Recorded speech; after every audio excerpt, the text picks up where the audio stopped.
Hello everybody, long time no see. So if you've been keeping up with the community tab on my YouTube channel, you'll kind of know that I've been talking about kind of doing a soft relaunch of sorts, and kind of, instead of having these super strict series on my channel, I'm just kind of gonna make what I want, a bit less of a structured format, still the same type of humor, still the same type of overall videos, but just a little bit less structure to them. And I get it, some people are gonna be a little bit concerned about that. Change is scary. But you know, as a content creator, I feel it's my duty to reassure you guys that this new version of my usual stuff is just gonna be the same as always. So I really want to have some music in this video that will show that I'm still the same Josh you guys know and love.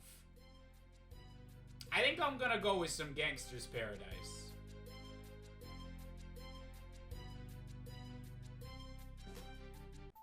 Okay, we just had our joke about the music that they used in this Sonic trailer.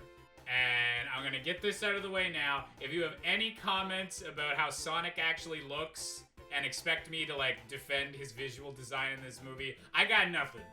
I don't know what this is. All I know is that it's icky. I don't know if they can fix that before the movie. I don't know the creative like decisions that led to that, but this right here,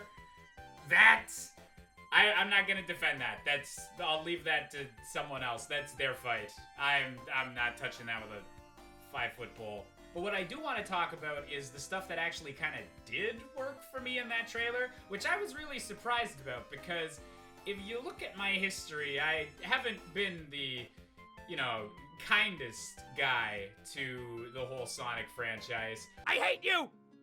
I hate you too! I hate all hedgehogs!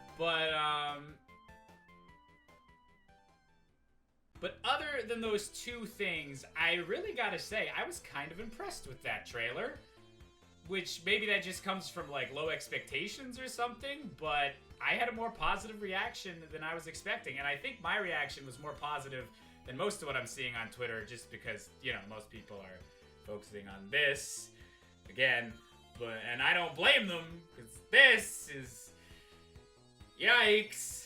But lately, I've been trying to come at things from a more optimistic angle.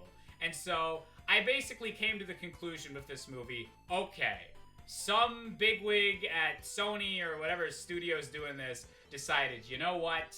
We're gonna do a live-action Sonic movie. A live-action Sonic movie is gonna make us some money. Someone decided that at some point. I don't know how they decided that.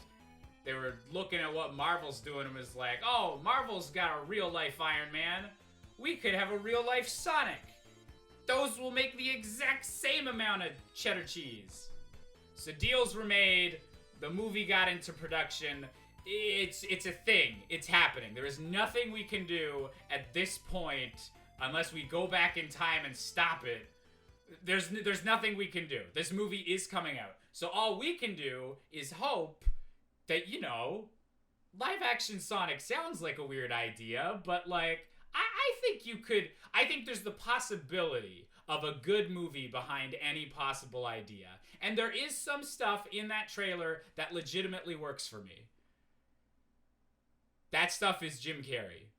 Jim Carrey in the 90s was always doing these crazy characters. He's so over the top. He's so expressive. He just has this style. And I might be biased because, heck yeah, Canadian comedians. But, like, I've always really liked Jim Carrey's work in most films that he put out. But lately, he's kind of been, like, you know, just toned down a bit. He's got, like, some serious show on Showtime or something, which is good. I'm glad. He's, like, expanding his range. He's trying out new things he didn't get to do in the 90s. But this shit, this right here, that's the most 90s Jim Carrey I've ever seen.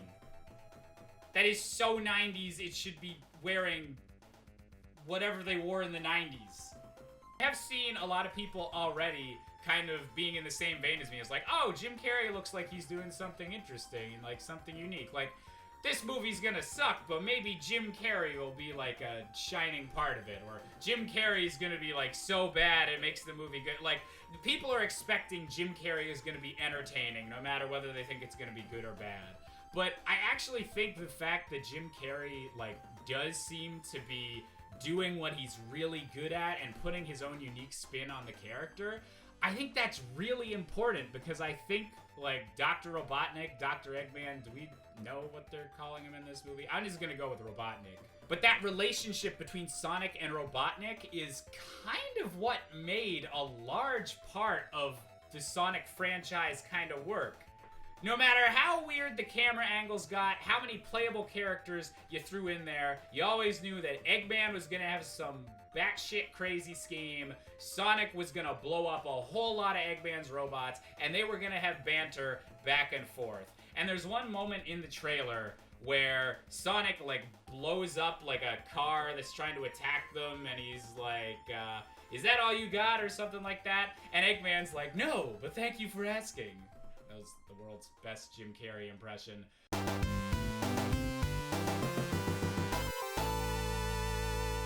But, like, that was, and then, like, a whole bunch of missiles and, like, stuff, like, robots come out of the car. And that's, like, good. Like, that is, like, legitimate, like, accurate to, like, the feel of Sonic games, like, banter back and forth. It reminded me a lot of the Sonic X cartoon, and, like, if you're gonna do some sort of non-gaming Sonic thing, that's the gold standard, I think. I make fun of the adventure games a lot, but Sonic X was fucking great. So, I'm not saying the movie's gonna be good or anything. I am not that bold of a person. But I do think that a lot of people are kind of just focusing on that, you know, Jeff Goldblum and the Fly Sonic design. Can we call that a design? Everyone's focusing on that, but I really think that trailer kind of showed that they nailed, like, that central, like, protagonist-antagonist relationship. Like, that was good stuff to me. Like, that worked for me in the trailer. And so I feel like there's a chance that maybe, just maybe, if they were able to get that dynamic right, there's other stuff that maybe wasn't coming across in the trailer that they can get right as well. Like, maybe this is gonna be a movie where we constantly make fun of the CGI, compare it to Detective Pikachu, which seems to put these CGI characters in a lot more, like, natural way into the world. But I think, deep down, there might be a glimmer of hope in my heart for this movie. And I think that's how I'm gonna keep doing things. I'm gonna try and be optimistic. I'm gonna make fun of what really doesn't work, but I think this movie's got a chance. I think I'm gonna see it. And if not, well, at least we got Gangsta's Paradise.